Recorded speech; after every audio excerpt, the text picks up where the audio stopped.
Muito bem, irmãos. O estudo de quarta-feira parou no capítulo 12, pastor Cláudio, uma boa adiantada, até porque havia muita genealogia, então foi possível ele dar uma boa caminhada aqui e deixou para nós aqui dar sequência no capítulo 13, tá? Vou apenas falar algumas coisas sobre o livro de Crônicas, algumas coisas vocês, com certeza ele já passou para vocês, quando falou sobre a introdução do livro, então apenas só algumas informações rápidas, né? Os estudiosos creem que o livro das Crônicas, ambos, primeiro e segundo, teriam sido ou foram escritos após o exílio babilônico. O exílio babilônico foi até 538 anos antes de Cristo. Então eles creem que foi depois dessa data, por causa de algumas informações que esses livros trazem. Então eles creem que foi depois desse ano que escritores, provavelmente daquela época, fizeram um apanhado de alguns livros, e a gente percebe isso aqui quando lê o texto. Ele tirou informações dos livros de Samuel, que teria sido escrito bem antes, informações dos profetas Gad, profeta Natã, existem também algumas informações, e, enfim, ele é um compêndio, ele é um apanhado desses escritos anteriores, mas escrito provavelmente após o exílio. Um dos objetivos desses livros seria encorajar o povo. Eles estavam retornando, saindo do exílio da Babilônia, retornando agora para recomeçar Jerusalém, recomeçar ali a história, ou dar continuidade à história do povo de Deus, retornando para Jerusalém. Então eles estão ali trabalhando para, digamos, estimular, encorajar o povo. Então esses livros trazem muitas histórias. Nós percebemos ali que Davi juntou todo o povo, né? Ou seja, até então as tribos estavam dispersas, mas ele registra aí no capítulo 11 essa unificação das tribos, quando Davi juntou todas as tribos, não somente Judá, que era a tribo a qual ele pertencia, mas também as demais tribos que até então seguiam a Saul, estavam ali desgovernadas, sem um rei após a morte de Saul, mas Davi conseguiu trazer esse grupo todo e juntar. Davi foi um rei extraordinário nesse sentido, ele conseguiu juntar, ele atraiu todo esse grupo para caminhar junto. Nesse período ele conquistou Jerusalém, eles também registram aqui, porque era importante nesse retorno da Babilônia, eles têm um pouco de sentido da história, de quando Davi conquistou Jerusalém, que era chamada de Jebus. Jebus vem de Jebuseu, então era uma cidade que estava na mão dos Jebuseus, que eram aqueles povos que Israel entrou lá para desapossar na terra de Canaã. Então Davi, ele tomou essa fortaleza, era uma cidade que ficava no monte, sem dúvida, muito difícil para ser tomada. A partir daí o escritor fala, que nós vemos no capítulo 12 ali, e também em parte no 11, ele fala dos valentes de Davi, né? Trazendo à memória assim que Davi não conquistou sozinho tudo aquilo. Davi com toda a liderança que ele tinha, com toda a capacidade que ele tinha, mas ele não estava só. E ali fala os valentes de Davi, os heróis que caminharam junto com Davi, que conquistaram tudo aquilo. Então, isso era uma coisa para dar um corpo àquele povo que estava agora retornando. Então nós vemos aqui, o escritor aqui, ou pelo menos a gente fala o escritor, porque não tem um nome, quem foi que escreveu o livro de Crônicas, né?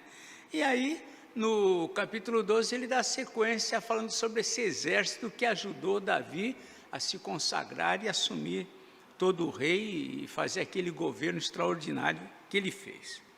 Então nós vamos hoje para o capítulo 13.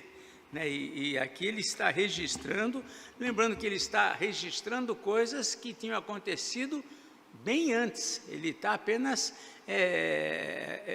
fazendo uma crônica mesmo, né? Lembrando que os reis tinham livros onde se registrava fatos, acontecimentos. Tem pessoas que gostam de fazer agenda, tem gente que gosta de todo dia, algum fato extraordinário que aconteceu, ele registra lá, deixa lá. E os reis tinham isso, assim como talvez hoje no Palácio do Governo, todo mundo que entra, que sai, algum fato novo, deve ter lá alguém que registra, faz uma ata, hoje em dia se chama ata isso. Aqui, crônicas. Então ele registra aqui esse momento importante em que Davi, já com o reino consolidado, nós já sabemos sobre os heróis que foram homens que caminharam junto com Davi, que levou o reino a se tornar o que se tornou, mas aqui vem uma situação que é interessante sobre Davi, né? Vamos ler aqui do verso 1 ao verso 4. Consultou Davi os capitães de 1000 e os de 100 e todos os príncipes. Disse a toda a congregação de Israel: se bem vos parece, e se vem isso do Senhor nosso Deus, enviemos depressa mensageiros a todos os nossos outros irmãos em todas as terras de Israel, e aos sacerdotes e aos levitas, com eles nas cidades e nos seus arredores, para que se reúnam conosco. Tornemos a trazer para nós a arca do nosso Deus, porque nos dias de Saul não nos valemos dela. Então toda a congregação concordou em que assim se fizesse, porque isso pareceu justo aos olhos de todo o povo. Vejam que uma vez que Davi estava ali unificando a nação toda, agora não somente a sua tribo de Judá, que o acompanhou durante grande parte da luta dele, a perseguição de Saul contra ele agora está unificando toda a nação, está chamando todos a se unificar, e ele diz: enviemos depressa mensageiros. Mas tudo isso que Davi estava fazendo tinha um foco, tinha uma atenção, digamos, maior, que era na condição espiritual da nação. Davi não era apenas um rei político, ele era um rei também que cuidava do aspecto espiritual do povo. Era um rei que se envolvia com isso, a sua atenção é voltada para a condição espiritual. E enquanto Saul teve um reino dividido, e ele parece que achava interessante essa divisão, ou tentava se beneficiar dessas divisões, Davi, pelo contrário, Davi caminha procurando unificar. E nessa unificação, ele procura,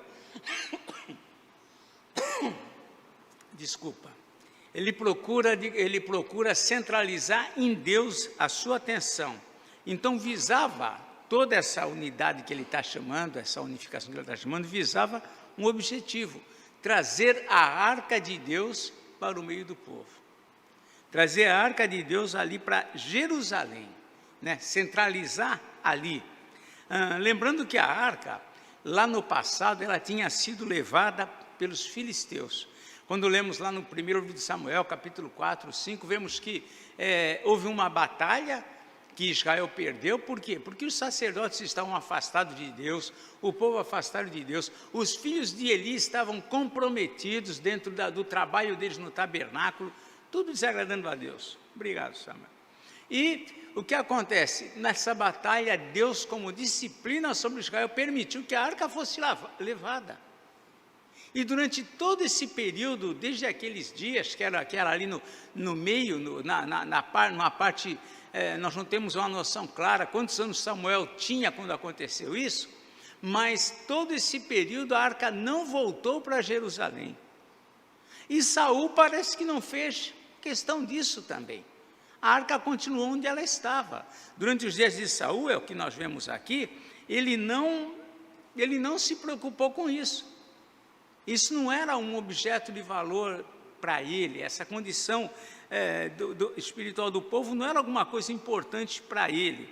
Então agora, enquanto essa arca ficou lá em Kiriat Jearim, depois a gente vai ver que ela veio para um outro lugar, mas por enquanto estava lá em Kiriat Jearim, passaram-se 20 anos lá que a arca ficou por lá.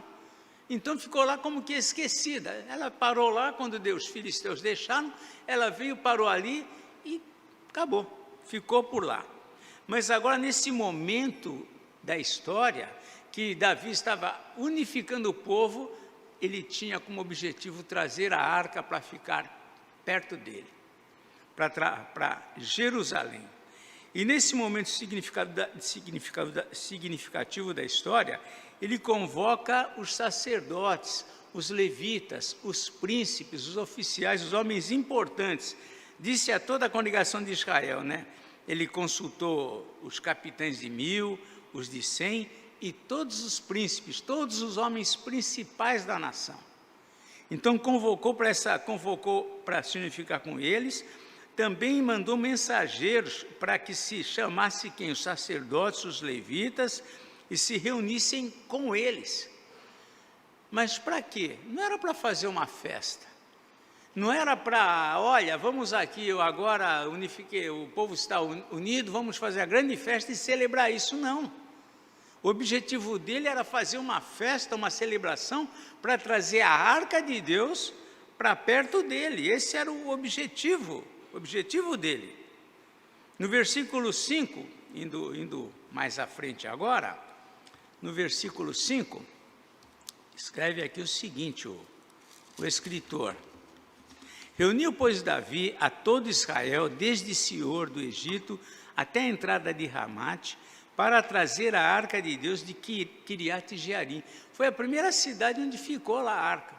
Aliás, a arca, quando saiu dos filisteus, e aí ela seguiu. Nesse momento, isso daí mostra ao povo os valores de Davi. Valores. Nós também temos possibilidade de, muitas vezes na nossa vida, mostrar às pessoas os nossos valores. Nem sempre a gente faz isso, às vezes nós nos omitimos dos valores espirituais. Mas Davi faz questão de, nesse momento, de revelar o que era de valor para ele. Naquele momento, era ter a arca de Deus por perto. Às vezes nós temos oportunidade de mostrar os nossos valores e nós não mostramos. Exemplos simples na vida da gente, que a gente está conversando com pessoas e temos oportunidade de, naquela hora, destacar o que nós cremos. Quais são as nossas convicções? E nós, às vezes, não manifestamos, nós não apresentamos, né? Às vezes um exemplo simples, né? As pessoas, às vezes, vão uma visita na nossa casa, aquelas pessoas não são evangélicas, não são crentes, e aí chega, às vezes, numa hora, sente, mas eles não são crentes, deixamos de manifestar nossos valores. Alguém que nos visita no dia do Senhor, isso é complicado. Aí chega, vai chegando o horário do culto, e aí, o que a gente faz? A gente podia chegar e assumir uma posição, olha, nós vamos ao culto à igreja, você está convidado. Mas qual que é a nossa tendência? Hoje não vou para a igreja, né? Tem visita em casa. Então, são momentos que, às vezes, a gente tem a oportunidade de dizer, olha, meus valores são esses. Mas a gente por uma questão a gente julga de respeito, ou julga de alguma outra palavra que a gente arrume, a gente deixa de revelar, esse é o meu valor. E Davi, nesse momento, quando ele está reunificando o povo, ele podia simplesmente fazer uma festa, celebrar aquilo. Mas nesse momento, o importante para ele não era isso, não era fazer uma festa por fazer uma festa, mas era fazer uma celebração, mas para trazer a arca de Deus para perto dele. Era esse o objetivo. E atitudes como essa revelam o quanto Deus era importante na vida de Davi. O quanto fazia diferença ter a presença de Deus ali no governo que ele estava realizando. E é curioso também um outro fato interessante, né? Vejam aqui no versículo 6, então Davi, com todo Israel, subiu a Baalá, isto é, a Quiriate Jearim, que está em Judá, para fazer subir dali a arca de Deus, diante da qual é invocado o nome do Senhor, que se assenta acima dos querubins. Vejam que ele foi pessoalmente, ele próprio se dispôs a ir lá. Ele era um rei. Ele podia delegar isso aos levitas, aos sacerdotes. Olha, vocês vão até lá em Kiriat Jearim, vai lá na casa de Abinadab e vai lá para buscar a arca e trazer para Jerusalém. Não, ele mesmo foi.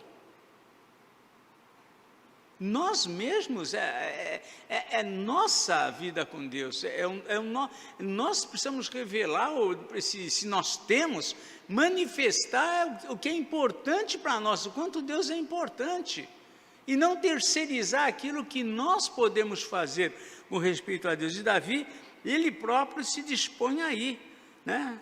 Então Davi, com todo Israel, subiu, ele foi junto para Baalá, foi junto lá para trazer pessoalmente a arca de Deus. Tomou todas as medidas para trazer essa arca para perto dele. Versículo 7 diz lá: puseram a arca de Deus num carro novo e a levaram da casa de Abinadab, e Uzá e Aiô guiavam o carro. Ele, dentro da mente dele, nesse momento, ele estava fazendo tudo com muito cuidado, né? Num carro novo, ele, né, não era qualquer, pega aí um carro, uma carroça, sei lá, não, um carro novo. Ele estava tentando aqui na mente dele, fazendo tudo aquilo que era possível para trazer a arca perto dele. Organizou uma festa para encaminhar a arca para Jerusalém. No verso 8 diz lá: Davi e todo Israel alegravam-se perante Deus com todo o seu empenho. Eles estavam ali entusiasmados com esse momento que a nação estava vivendo, em cânticos com harpas, com alaúdes, com tamborins, com símbolos e com trombetas, tudo que era possível para fazer uma grande festa, uma grande celebração ali. Davi preparou para trazer essa arca para Jerusalém. Mas aconteceu algo que ninguém esperava, né? Que o verso 9 e 10 diz assim: quando chegaram à eira de Quidom, estendeu Uzá a mão à arca para a segurar, porque os bois tropeçaram. Então a ira do Senhor se acendeu contra Uzá e o feriu, por ter estendido a mão à arca, e morreu ali perante Deus. Ninguém esperava naquele momento festivo, naquele momento em que tudo era uma grande celebração, que a alegria, a euforia, o entusiasmo era tão presente, ninguém esperava que acontecesse isso. Os bois tropeçaram. Tinha tudo para dar certo, mas os bois tropeçaram. E não era só uma questão ali, é interessante, não era só uma questão de ter um buraco no caminho, uma pedra, alguma coisa que fizesse os bois tropeçar. Era mais do que isso. Às vezes nós apenas ficamos analisando o que aconteceu. É algum buraco no meio do caminho? É alguma pedra? Foi algum incidente? E às vezes não é isso não. Os bois na vida da gente não tropeçam porque teve um buraco na frente. A razão pelas quais os bois às vezes tropeçam vai muito mais além.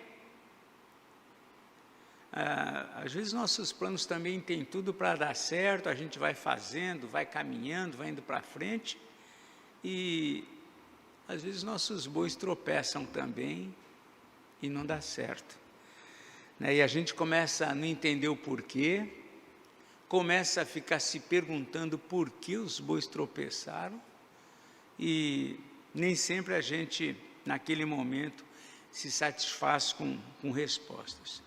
E também ali, por certo, a maioria que estava ali naquela a gente imagina uma multidão ali, ninguém deve ter entendido o que aconteceu. Quantas suposições se levantou ali.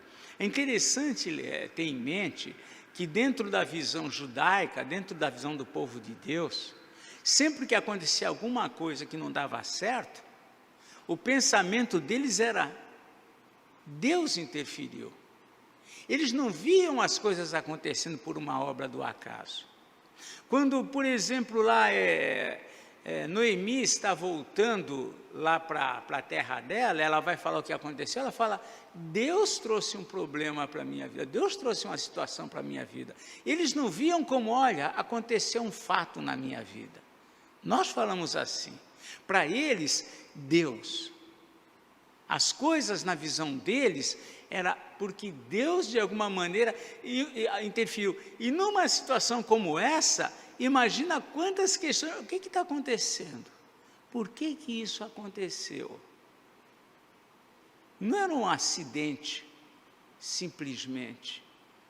Eles entendiam, eles viam nessas coisas a mão de Deus. Se havia uma grande seca, um período em que a colheita não ia bem, o Senhor está pesando a mão sobre nós. Eles não viam como, puxa, esse ano não está chovendo, ou esse ano está chovendo demais.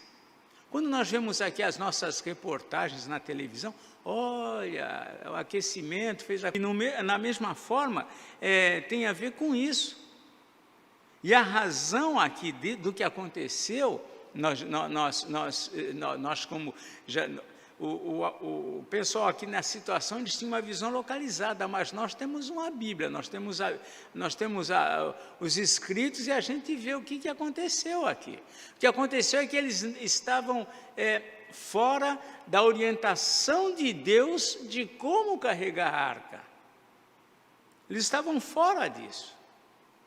A palavra de Deus era clara em como a arca devia ser carregada. Aqui no capítulo 25 de Êxodo, ali o Senhor deu as orientações de como a arca deveria ser levada. Orientações claras aqui, Êxodo capítulo 25, a partir do versículo 12 em diante, nós vemos aqui a orientação de Deus, não era de qualquer jeito, ou do jeito que eles achavam melhor, né? Aqui a partir do capítulo 25 de Êxodo, verso 25, diz assim, olha, para a arca, né? Fundirás para ela 4 argolas de ouro e as porás nos 4 cantos da arca. Em cada canto da arca tinha uma argola fundida. E as 2 argolas num lado dela, e 2 argolas no outro lado. Farás também varais de madeira de acácia e os cobrirás de ouro. Havia uma vara longa, coberta de ouro, que passava por essas argolas. Tá? Meterás os varais nas argolas aos lados da arca, para se levar por meio deles a arca. Os varais ficarão nas argolas da arca e não se tirarão dela. Essa arca ela era carregada nos ombros pelos levitas. Não era qualquer pessoa de Israel. Podia ser oficial, príncipe, rei, não. Os levitas eram encarregados, tinham os levitas certos encarregados de levar a arca, e tinha que ser carregada nos ombros. Então, nós vemos aqui que Davi, essa parte ele não atentou. Agora, uma coisa é curiosa, é curioso isso, porque os filisteus, quando eles, se vocês lembrarem, quando eles devolveram a arca para Israel, como foi que eles devolveram? Vocês lembram? O que eles fizeram? Primeiro eles fizeram uma arca, para colocar algumas figuras de ouro que representavam tumores, porque era isso que aconteceu no meio dos filisteus lá. Dentro de uma arca, pegaram essa arca, essa caixa, colocaram em cima de uma carroça puxada por 2 vacas. As vacas não tropeçaram. Os filisteus não tinham conhecimento de como se devia levar uma arca. Eles pegaram a arca, colocaram com uma outra caixa, colocaram ali do lado, esses objetos que simbolizavam tumores, e devolveram, e essas vacas puxaram esse carro novo, que os filisteus fizeram também um carro novo, e levou até onde as vacas se dirigiram, digamos assim, soltas, e escolheram um caminho. Até os filisteus falaram, se elas forem por tal caminho, é porque realmente era o Senhor pesando a mão sobre nós. Se ela for por outro caminho, não é. Mas as vacas foram tomar um caminho que confirmava que aquilo vinha do Senhor. Os filisteus podiam levar a arca do Senhor numa carroça. O povo de Deus, não. Os que não conhecem o Senhor podem fazer muita coisa e talvez não aconteça. Eles não têm conhecimento. Mas nós que temos conhecimento, temos o dever de fazer as coisas de acordo com a vontade de Deus. E aqui Davi, é interessante que parece que ele observou, né, tinha em mente a maneira como os filisteus entregaram a arca. Mas eles não era assim que eles tinham que carregar, não. Então, às vezes, as pessoas falam, não, Deus aceita e tal, qualquer coisa que eu faça de coração para o Senhor, Ele aceita. Talvez Deus aceite mesmo qualquer coisa, Deus é soberano de qualquer pessoa, mas você que é um cristão sabe que não é qualquer coisa. De você é diferente. Então aqui, Davi, embora ele pôs a arca de Deus num carro novo, né, talvez isso, é interessante que a observação aqui, parece que isso teria um peso, né, um carro, não é qualquer carro, um carro novo. Mas não era assim que tinha que ser carregado, podia ser um carro de ouro, podia ser um carro de diamante ali, podia ser um carro guiado ali pelos príncipes mais importantes da nação. Não era assim que a arca devia ser levada. Isso feria os princípios que o Senhor estabeleceu. Então ele organizou aqui uma celebração para conduzir a arca, músicas, danças, todos se alegravam perante Deus, diz o verso 8, Davi e todo Israel alegravam-se perante Deus. A cerimônia devia ser muito bonita, muito vistosa aos olhos de todo mundo, devia ser, olha, isso aqui está fabuloso aqui, ó. Deus deve estar se agradando disso. Mas não se agradou, né? Não era isso que o Senhor desejava. Às vezes a gente tem falado muito hoje em dia, nos cultos, nas formas de culto, muita coisa, muita novidade, muito colorido, muita festa, muita. O Senhor Ele tem a ordem e decência dEle, Ele tem a forma como Ele se agrada. Às vezes nós estamos nos agradando de muita coisa, como o povo devia estar se agradando dessa maneira que eles estavam conduzindo a arca, mas não agradava a Deus. Pode ter festa, pode ter alegria, todo mundo pode estar satisfeito com a situação, mas é Deus que precisa estar satisfeito com aquilo que está sendo feito, e não nós. O culto é para adoração, é para agradar a Deus. A gente quer se sentir bem também com o culto. Mas às vezes o nosso desejo de nos agradar com o culto vai além daquilo que agrada a Deus.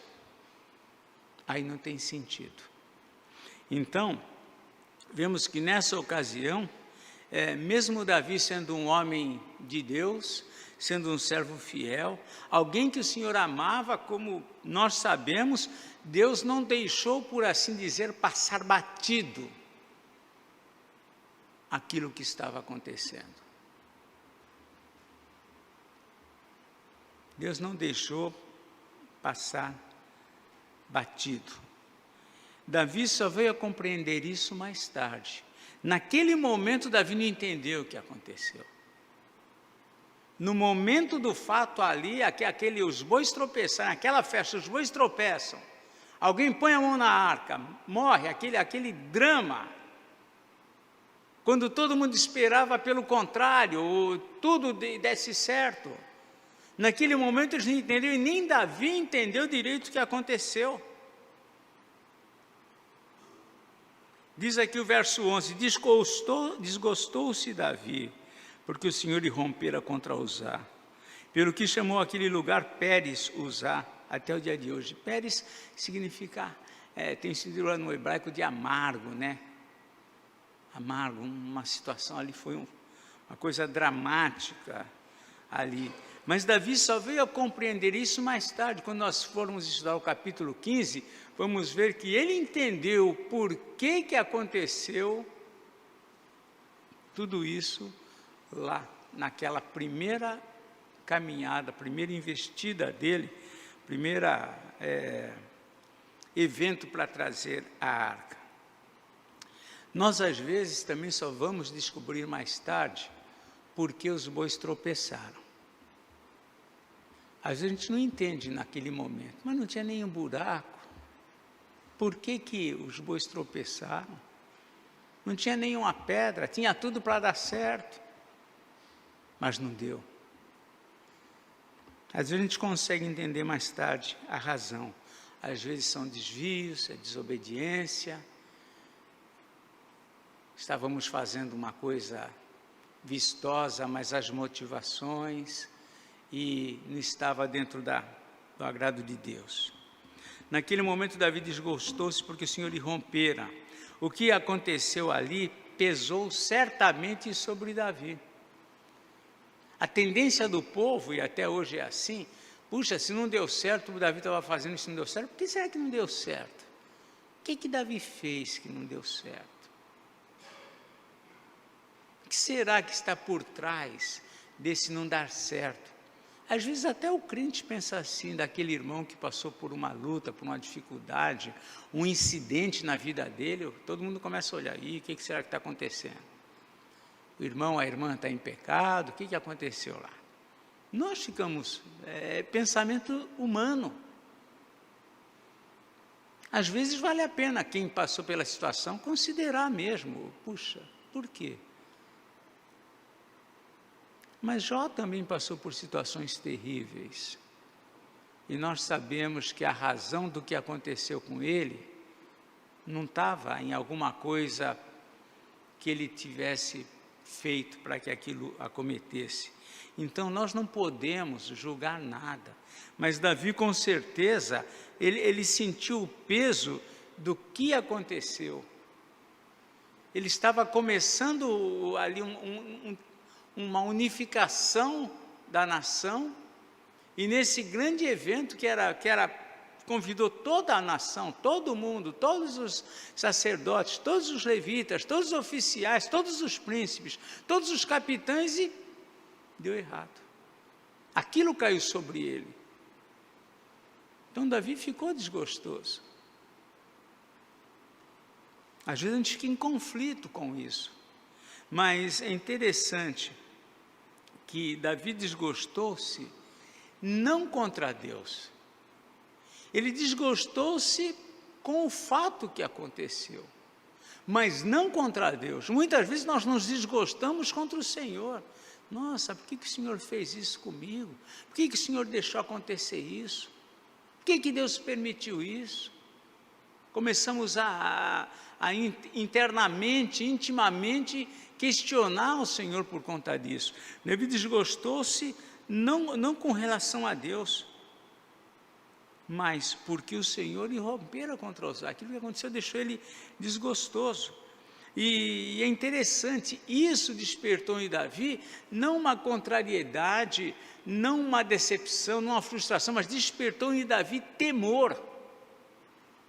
É bom quando as coisas que acontecem com a gente despertam temor a Deus no nosso coração.